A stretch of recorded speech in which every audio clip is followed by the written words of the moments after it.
Hey guys, welcome to this short tutorial on lucid dreaming.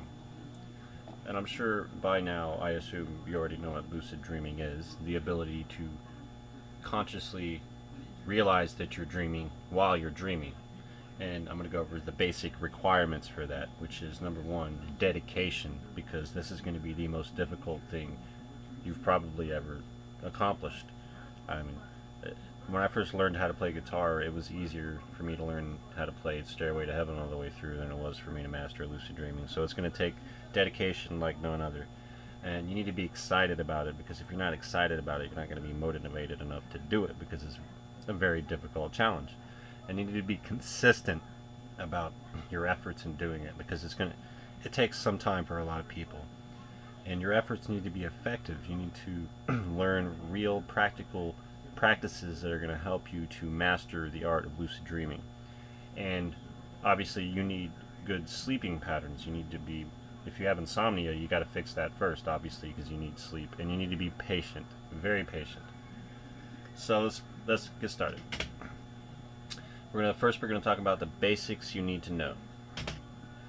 Um, the first and most important thing of lucid dreaming is dream recall. You have to remember your dreams, otherwise it won't matter if you're lucid dreaming, because you won't remember it. So it'll be like it never happened. So there's a number of supplements and stuff that you can use for enhancing your memory, like ginkgo biloba and different things.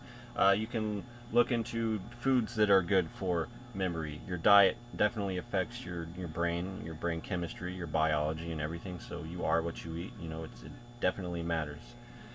And mental exercises, meditation, constantly reminding yourself, and then taking a minute every day to pause and say, I am, to realize that you are a living, conscious, breathing being, and just to be immersed kind of in a moment of awareness. Those types of mental exercises are very important for lucid dreaming.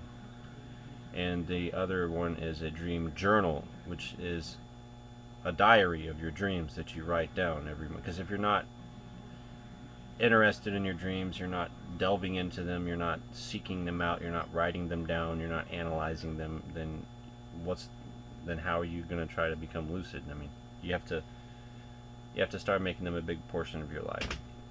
Now, a dream journal helps you focus on your dreams. It helps you to every day to be considering them, and to think of them, and to look forward to them, and to remember them.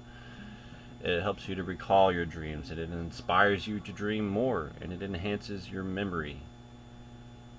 And it helps you to identify dream signs, which is very important when it comes to lucid dreaming. Now, a dream sign is something that happens in a dream that can't happen when you're awake, like floating wind chimes, or flying around, or anything like that can't happen when you're awake is a dream sign. So keeping a dream journal enables you to go back through your dreams and to look at them and to find those dream signs, so that the next time they happen in your dream, you'll recognize them. And since you've been consciously studying your own mind, basically your dreams, your dream journal, you'll you'll have a neuro pathway in your mind, a memory, and it'll just click. It'll eventually start to click. So that's the point. Dream checks are the next part of the lesson tutorial that goes along with the dream journal and dream signs. A dream check is when you stop and you look for dream signs. You consciously stop and kind of detach yourself from the moment and try to identify anything surrounding you that's out of the ordinary that could indicate to you that you are dreaming. And dream checks induce lucidity. If you can spot a dream sign during a dream check and realize that you are dreaming, it will induce lucidity. So this is something you need to practice daily if you are interested in lucid dreaming. And there are a number of different kinds of dream checks out there, and I will put some links in the description or on the screen or whatever to an article on this. I wrote a lot of articles on this subject. So be creative with your dream checks, and make sure to utilize your dream journal. Use your dream journal to get to know the territory of your dreams. Now we're going to talk about onerogens. Onerogens are any plant, are defined as any plant or substance that can induce, enhance, or stimulate dreams in any way. And some of the most commonly known ones are the dream herb, Calea zacatchichi, used by Indians in Mexico to enhance their dream life, and my personal favorite, the ex-hosa root, which is very magical and incredible Onerigen dream herb. And there are many others out there, and we'll link to some of those too, but I just wanted to make everyone aware of the fact that they do exist. And the next on the lesson tutorial is to exercise your imagination, because your dreams are very imaginative. They're also a very real reflection of who you are. So exercise your imagination.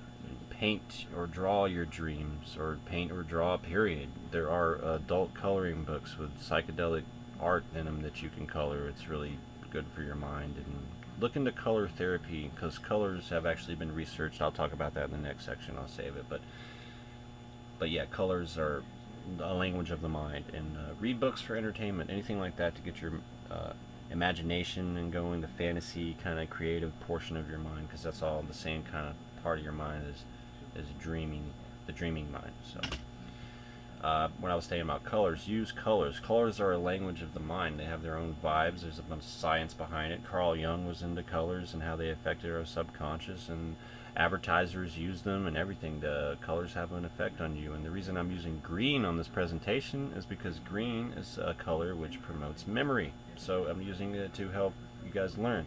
So utilize colors, learn about them, study color psychology and therapy, and use that in your dream journals and dream incubations, which I didn't mention. A dream incubation is when you plan out what you want to dream and you write it down, and you kind of try to influence your mind, and you can use color psychology with that. And most importantly, with any practice, is to implement your newly gained knowledge, and so that you can, do it. Knowledge that's not been applied is useless knowledge. You have to apply it. And know that your lifestyle matters. Your diet, exercise. You are what you eat, and you are what you think. You feel what you think. Your thoughts directly trigger your emotions. So keep them positive and make beneficial habits in your life. And understand that lucid dreaming is not bogus folklore. It has been scientifically proven. There is numerous respectable academic minds in the world who have dedicated their life to studying the phenomena and related subjects. Stephen LaBerge was a researcher from the University of Stanford Research Center who proved that lucid dreaming was a reality. And Carl Jung, the famous Swiss psychologist, was very fascinated and interested in the subject of dreams. So stay tuned for part 2. I'm going to do another presentation on lucid dreaming and delve further into it. If you found this video helpful, please subscribe and give me a thumbs up to show your support. And I thank you all for tuning in. And I'm Scott from this incredible YouTube channel, and I wish you all a good day. Thank you very much.